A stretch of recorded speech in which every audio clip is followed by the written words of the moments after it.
Welcome back, and I'm Micheal Maxwell, and this is another in the series of readings I'm doing from the various series that I have written. Today we're going to be doing a piece from Clean Cut Kid. Okay, before we get started, let me do the traditional. Please hit like, please subscribe to this channel. Doesn't cost you anything. It really helps out because what it does in essence is it has YouTube sending more people more copies of the things on my channel, which in the end is quite greedy because it helps me sell books. And that's what this is all about. So I would really appreciate it. Like I say, you don't get bugged, you don't get spammed. It's just a way of us getting the message out to more folks. So please hit subscribe, hit like, leave a comment. Nobody ever leaves comments. You know, I leave comments on other people's stuff all the time. So anyway, give it a whirl. All right, let's talk about Clean Cut Kid a bit. When I was a kid, high school age, by the way, I started high school in '66, graduated from college in '74. So if there ever was a 60s kid, it was me. I was in the heart of everything that happened, from the breakup of the Beatles to the war in Vietnam to protests, you name it. Well, early on, I had an art class, and in art class, we were let bring in records, and we had records in those days. And we could play records while we were working on whatever our assignment was. One day a kid brought in an Arlo Guthrie album, and I think it was just called Arlo, if I remember right. And on it was a song called the Pause for Mr. Claus. And there's a spoken word introduction. And I thought I would read part of that to you before we get started, because it kind of makes the point of the whole Logan Connor series. So Arlo says, it's hard to be an FBI man. I mean, first of all, being an FBI man, you have to be over 40 years old. Remember, in those days, we didn't trust anybody over 30. And the reason it takes is that it takes at least 25 years with the organization to be that much of a bastard. It's true. You can't just join, you know. It needs an atmosphere where your natural bastardness can grow and develop and take a meaningful shape in today's complex society. Well, if that isn't torn right off the front page of the newspaper, today when we didn't used to trust anybody over 30, today it's getting pretty hard to trust anybody. And institutions like the FBI have come under scrutiny, and God knows what's happening in the other alphabet soup organizations out of Washington, CIA, NSA, blah, blah, blah. And so as I pondered that one day, I thought, well, you know, where do these guys come from? You know, they start off probably clean-cut kids, right? And then they get recruited into organizations that maybe are not exactly what they were thinking. So Clean Cut Kid is about two guys, Logan Connor and Titus Crow, sort of the yin and yang, if you will, of a nameless organization out of Washington, D.C. And Logan is indeed a clean-cut kid. Titus starts off that way, and through the course of the 3 books so far, we see admiration, mentorship, and betrayal. And so that's kind of what the story is revolving around. As Bob Dylan said, they took a clean-cut kid and they made a killer out of him. That's what they did. And so Clean Cut Kid in the Logan Connor series, and I'll leave a link down below, so if your interest is piqued, you can go to Amazon, grab a copy. But I wanted to read the first chapter of Clean Cut Kid to give you kind of an insight into where these guys might just come from. So this is Clean Cut Kid, Chapter 1 by Micheal Maxwell, that's me, And I hope you enjoy it. Like I said, please subscribe, leave a like, leave a comment. Let me know what you think. So here we go. As they climbed into the back of the Chevy Nova, there was a flush of excitement that came over Melissa. Melissa told her folks she was going to a birthday party at her friend Chrissy's house. There was a party, but she didn't go. She went to the Starlight Drive-In with Lenny. She was 15, Lenny was 17, almost 18. For a while, they actually watched the movie, but she knew what they were there for. When Lenny bent over and kissed her neck, she shuddered. He whispered about the things he would do when he graduated as he unbuttoned her blue satin blouse. Lenny carefully draped it across the car seat, not wanting to give her parents anything to question her about. Melissa began to pant softly. Lenny told her of the places they would go this summer as he unclipped her bra. As the werewolf fought the vampire woman on the screen at the drive-in, Melissa pulled up her skirt and wriggled out of her panties and carelessly tossed them over the front seat. Somewhere during the process of disrobing, Lenny got his jeans undone and pulled down around his ankles. As the pair feverishly petted and fondled each other, Lenny whispered about how they would grow old together, the big house they would have, and as he took her virginity, he swore he would love her until the day he died. As it turns out, that would be 3 hours later when a drunk driver crossed the inner divider on Millbridge Road, hitting him head on. On New Year's Eve, Chrissy's parents, with the help of a couple of other parents, rented the Elks Lodge and hired a band, all in an effort to cut down on underage drinking. Melissa wasn't invited. As a matter of fact, she wasn't invited anywhere anymore. She was the dark, tragic figure that everyone talked about and avoided. Lenny going out in a fiery wreck was the stuff of urban legends. Her being 9 months pregnant was the basis of her shunning. At 8 o'clock, New Year's Eve, 1979, while getting ready for bed, Melissa's water broke. A fair-haired baby boy was born at the stroke of midnight, January 1st, 1980. Traditionally, the New Year's baby would have been pictured along with his happy parents in the local paper. That was not to be. An unwed mother and her bastard child were not the things of the local paper, or the citizens of the small Iowa town wanted to be reminded of. 3 days later, as the biting cold of a furious blizzard slammed the windows of the hospital, Kate and Roger Connor, all bundled up in layers of winter wool, entered the warm safety of New Hope Adventist Hospital's lobby. Their minister, lawyer, and county social worker were all waiting. The social worker, Rhonda Spellman by name, reviewed the 3-sheet document prepared by the attorney.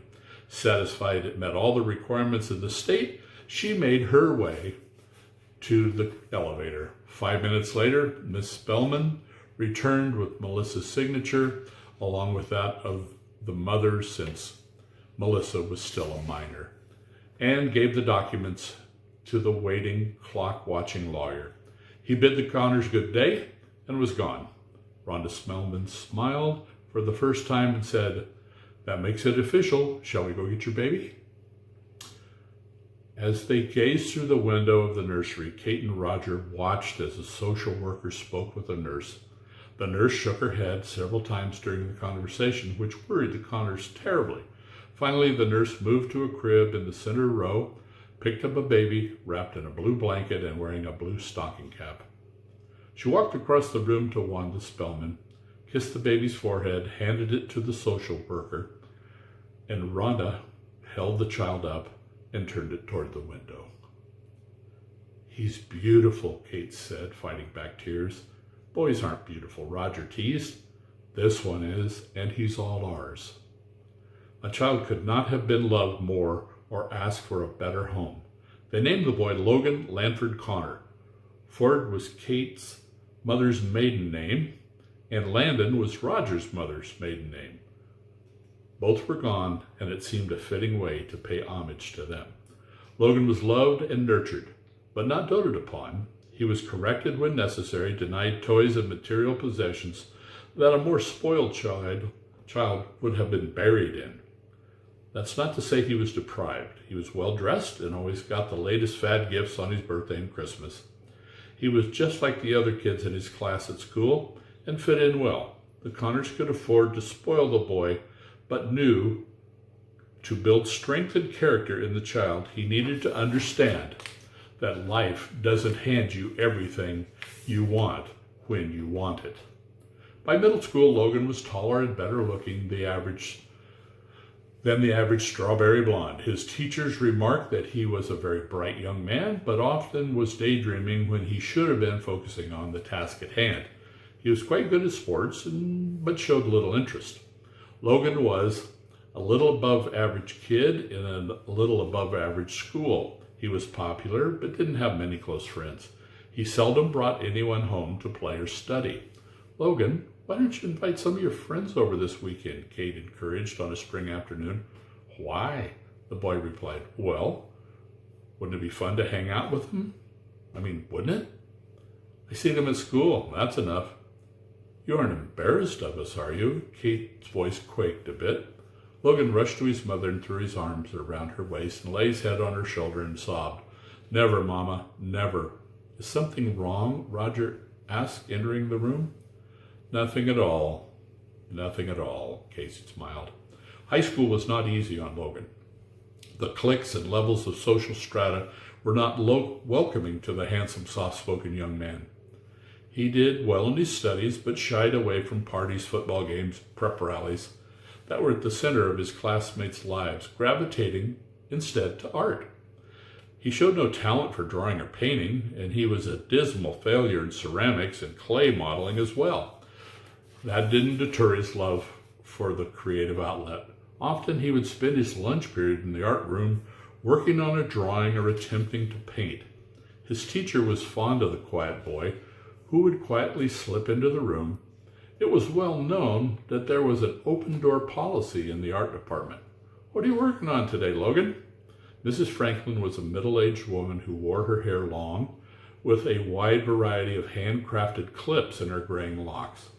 Logan wasn't particularly fond of the woman, but she, for the most part, left him alone and gave him space to do pretty much what he wanted, allowing him to use whatever materials he found an interest in. "I want to illustrate a song I heard on the radio." It's way harder than I imagined," Logan answered, showing his disappointment in his skill. "That's an incredible idea." The teacher smiled, knowing the boy possessed nowhere near the talent for such a task. "How does the song make you feel when you hear it?"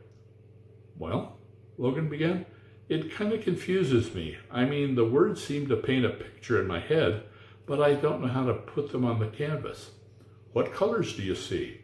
In the picture in your head, The teacher saw a deep struggle within the boy. He was truly the soul of an artist, and certainly the frustration of releasing his vision. She continued, "Are there objects or people or places that the song bring up? I see leaves of fall, browns, oranges, yellows. The other stuff is so fleeting I can't even see it clearly." The urge to ask the name of the song was strong, but Mrs. Franklin resisted, not wanting to lead Logan one way or the other. "Here's a thought," the teacher said. "Try not to direct too strongly. Don't worry about the precise images. Andy Warhol said if you're not trying to be real, you don't have to get it right. Why not go with your feelings and the color of the song gives you? Don't worry about the girls or the town or the houses. Whatever it is, go with the colors and blurred, fleeting images." "You mean like abstract?" "Exactly. Let your mind find the colors and the shapes for you. Relax. Sing the song in your head. Close your eyes if you want. The next time you hear the song, listen with your eyes. What are the colors? Write them down. What are those fleeting images you refer to? Write them down too. Then, when you look at the canvas in front of your project, then paint the flow." Logan looked up at his teacher. The smile he gave her nearly made her weep. She saw a boy in metamorphosis, an awakening, a rebirth. Gone was the tentative captive of his inability to paint a photographic image of his idea. Instead was born the impressionistic lover of all things spatial, colorful, undefined, and beautiful in light of understanding shone in his eyes. Over the next 2 weeks, Logan came to lunch hour sessions with new independence. He kept the painting under wraps, facing it away from Mrs. Franklin, and worked with a relaxed, peaceful grace. In his senior year, Logan was asked by Mrs. Franklin to be her teacher's assistant, third period. She required nothing of him, and since lunch period came next, he could paint for 2 hours uninterrupted. His work was awkward, often a mess of conflicting shapes, colors, and ideas. It didn't matter. The teacher loved her protege's ability to lose himself in the colors, and the way his mind, no matter how inept his skill, provided him with an outlet that rendered the rest of his high school experience trivial. The byproduct of all this was the way his grades improved. He lost his awkwardness socially, and he came to the realization the rest of the student body were captive of systems and structures that no longer held him bound. For all this time he spent painting, he never mentioned it to Roger or Kate. They credited growing up for this new confidence and contentment they saw in their son. They gave up on trying to make Logan a social success long ago. It seemed that he was happy at home and with them and doing his homework and watching TV, helping in the kitchen, washing the car, mowing the lawn, and being old beyond his years. For graduation, Logan was given the keys to a dark green Toyota pickup. He went with Roger one Saturday morning armed with a budget and a free hand at picking whatever he wanted. Roger was surprised by his son's choice. He figured a young man on his way to college would pick something sporty, fast, or flashy. Instead, he found himself paying for a low-mileage, base model, stick-shift vehicle that was even too boring for Roger's taste.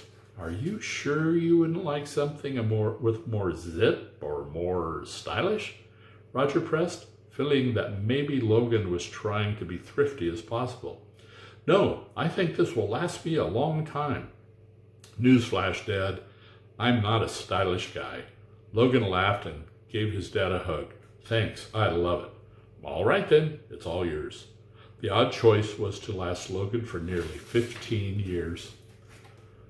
The night before he was to leave for college, there were more tears, chicken curry broccoli, Logan's favorite, and a lifetime of memories teased about, cherished, and embraced. Mom, Logan began after an uncomfortable silence that fell upon the room, tell me about my adoption. Kate looked at Roger, whose look of surprise did nothing to ease the knot suddenly twisting in Kate. The subject of adoption was never talked about, not since Roger's sister blurted out something about Roger looking like Kate at Christmas when Logan was 11, only to be followed by, that's impossible. He's adopted. How silly. What do you want to know? Roger asked. You're entitled to know as much or as little as you want. I'm not sure exactly what I'm missing. You know, I love you both more than anything. If it will hurt you, don't tell me. You're my parents no matter what DNA says. You always will be. It's just there's a piece in me that needs to be filled. Maybe it's just all the emotions of going away for the first time. Maybe it's something biological. I don't know. But it's there. It's real. And, well, I'd really like to deal with it. You want to start? Kate said to Roger. No, that's okay. You're the family storyteller. Roger smiled hesitantly. Well, let's start at the beginning, Kate began. Wait, I'll start. I had the mumps in the army. My balls swelled up like grapefruit and left me sterile. There, no mysteries. Roger shrugged. TMI, Dad, Logan laughed. The laughter seemed to release the tension at the table. Kate took a deep breath and chuckled. I didn't see that coming. So where do I begin? We wanted a child really bad. There was no way but to adopt. We went through all the steps, interviews, counseling, a stack of paperwork a foot high, and got approved. That was completed on a Tuesday, the day before Christmas Eve. They told us it would take months before a baby would be available. January 2nd, we got a call from the adoption agency. They had been contacted by social services. A baby that was born on New Year's Eve was still available. Did they have anybody wanting a boy? The lady at the adoption agency gave her name. She called us. We called our attorney, the pastor, and went to meet at the hospital. It only took about 10 minutes, and you were on your way home with us. How'd they pick you guys? There weren't a lot of white babies available back then. We put down we only wanted a Caucasian child. We didn't specify boy or girl. Back then, people didn't adopt kids from outside their race. Nobody went to India or China or whatever kids to get whatever kids either.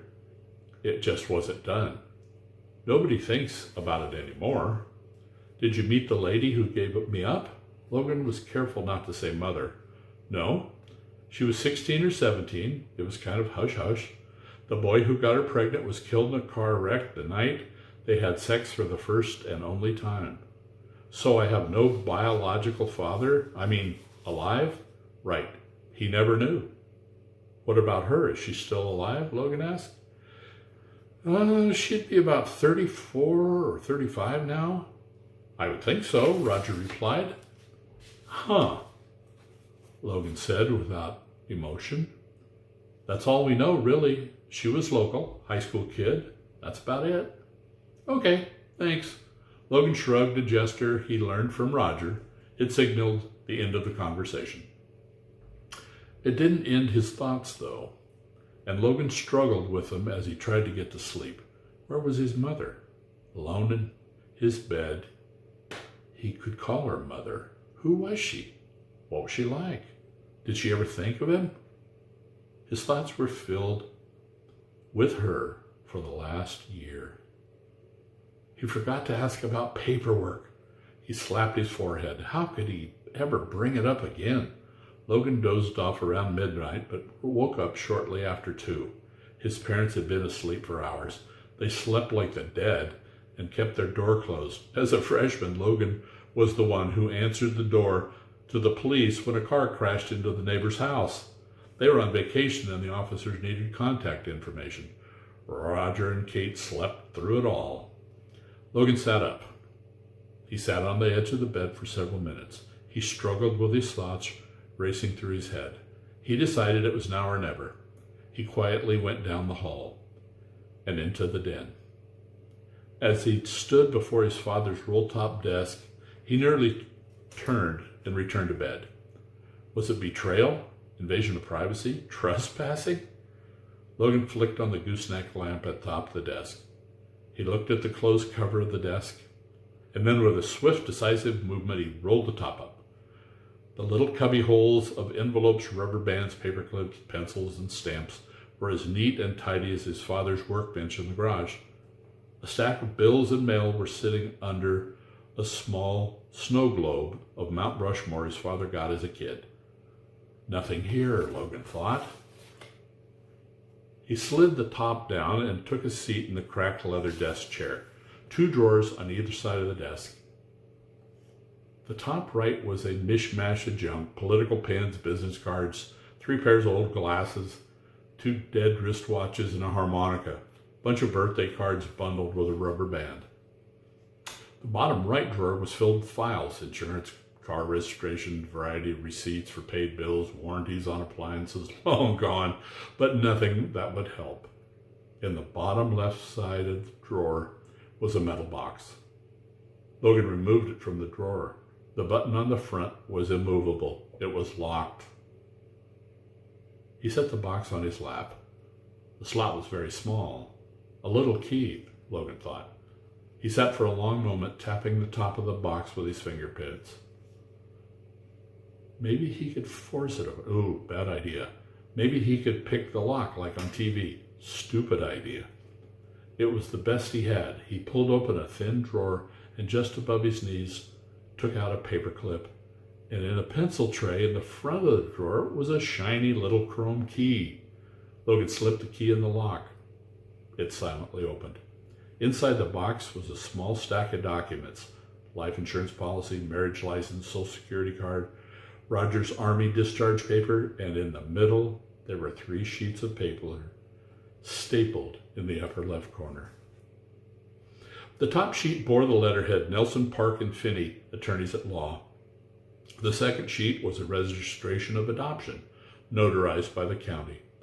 The third sheet was Logan's birth certificate. His name wasn't typed. It was filled out in ink. It was in Kate's handwriting. Logan Lanford Connor, born January 1, 1980. Logan took a deep breath. There it was, the thing he wondered about. It looked so small and foreign in typed small block letters. Melissa Renee Whitaker, mother. Father, Leonard Charles Pellman. So my name would have been Pellman? The word meant nothing. The sound of it, the letters felt uneasy on his tongue as he said it aloud. Pellman, Pellman, Pellman. That's not me. Neither is Whitaker. After all, they weren't married. Who am I? Pellman or Whitaker? I am Logan Lanford Connor. It says so right here. He folded the paper back up without further thought, slipped them back in the stack, folded the lockbox, and put the box back in the drawer. At breakfast the next morning, nothing was said of adoption. The table talk was nervous and shallow. At 9:15, Logan hugged his parents, threw his small case in the back of his truck. You'll always be my mom, Logan whispered as he hugged Kate goodbye. I love you, Dad. I'm going to miss you. You're not going to war. It's college. We'll be up to see you soon, and you can come home any time you want. Just come.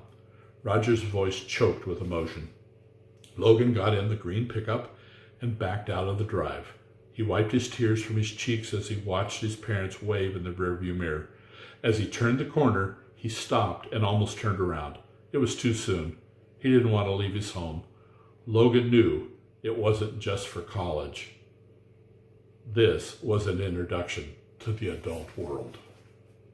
We're going to jump forward just a tiny bit, and I want to introduce you to Titus Crow, the other main character in this story. Titus Crow never had a childhood. He was not normal, or not in the normal sense. He was the last wave of post-Vietnam War babies. His father, Samuel Crow, had come back from the Southeast Asia, a changed man, took a job as a machinist, and got his mother pregnant. The twins were born when Titus was 4 years old. They were conjoined, Siamese twins, as they were called then. The baby girls were joined at the top of their heads, making them just under 40 inches long. One faced right, the other faced left. Dr. Zapp said, "Put them aside." Let them die? Miriam Crow questions. Miriam was a member of a cult of end-of-the-world fearmongers who claimed God will unleash his wrath on mankind and would soon allow mankind to destroy the planet with atomic bombs. Best thing for everybody, the young doctor continued. They'll most likely be retarded. They'll never walk. They may be blind. Hard to even tell yet. If they live, they'll be an unimaginable burden on you and your family. Put them aside, dear. You're still young. You can try again. They are God's children, Miriam said, in the horror at the doctor's suggestion. Then he has a mean streak. Blasphemer, Miriam shouted. Dr. Zatz turned and left the room. He never returned and declined further contact with the Crow family. And that's the start of Titus Crow's remembrances of his childhood. I hope you'll consider getting a copy of Clean Cut Kid. It's the first of 3 books, the others being Tales of Yankee Power, and the other one I'm blanking on. doesn't matter. What is the other one? Oh, I can't remember. Must be getting old. Anyway, hope you enjoyed this reading. Next time around, we're going to take a look at one of my other series. Haven't decided which one yet. I have 6, and they're all available at Amazon.com, and they're available on Kindle Unlimited if you're a Kindle Unlimited subscriber. So put it in your queue. Again, I hope you enjoyed this. I hope you'll give it a like, leave a comment, subscribe to the channel, and so you'll be alerted to the next time I do a reading. And until then, thank you very much, and don't forget to do something nice for somebody today.